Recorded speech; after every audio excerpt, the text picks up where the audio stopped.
Hi, this is Abram Antler, your English 101 instructor, and I'm wanting to talk about essay number 3.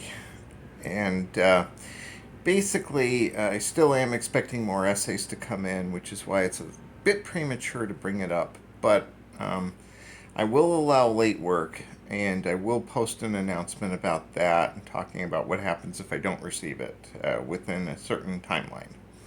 But in the meantime, let me talk about what I saw on your third essay.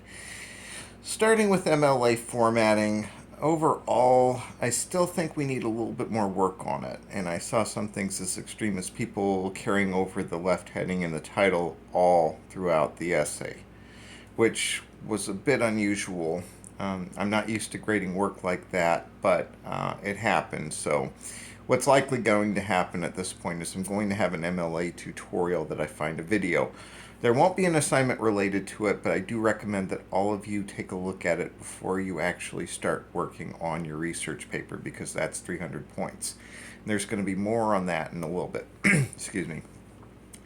The other thing besides MLA that was problematic, yeah, I did see some introductions that I thought were short and took off points in some cases. That wasn't very serious, though, and it didn't happen very much. In the thesis statement, occasionally I saw some thesis statements that were problematic, but not too bad. But the biggest glaring problem overall was the supporting details. I still think we need more work on that, because that's going to throw off the organization of your essays. And what I did need to tell you guys ahead of time is that even though I do think we are going to do some drills for the points for the Canvas assignments, we're basically running out of points that you can get for the Canvas assignments, even though I'm going to post more than, I think it was 50 of them, for a total of 250 points. So if you've missed any, you can make up for them. But the thing is, the work at this point, the better and more efficient you are at doing the assignments, the better the research paper is going to look. That's kind of what I'm looking for at this point anyway.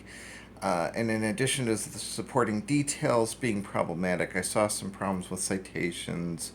And since it wasn't that long ago, I finished grading them. This is Friday, and they're completed, all the ones I received in any case.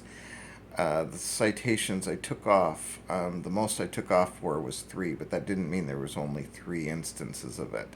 So learning how to cite properly is still an area that I want us to work on. But the worst problem, I think, overall, that I noticed was the supporting details. And we're talking 30 out of 30 points for the research paper, and there's going to be 5 of them. So you're basically talking multiples of 6 if they're not clear to me, is how many points I'm going to take off for. So we do have to talk about that a little more. And then finally, in addition to the works cited page, the conclusions, I thought that they could have been a little clearer and clearly written, more clearly written. The fact that they're supposed to be summaries of the essay, but if you're having issues with supporting details, the conclusion is going to suffer too. So we do need to get into it more. Please keep this in mind, though, and just know that I plan on having a works cited tutorial. I'm going to look for one, a decent one anyway, to help you guys to format the essays a little more, because it looks like some of you really do need help with it. But that's all for now.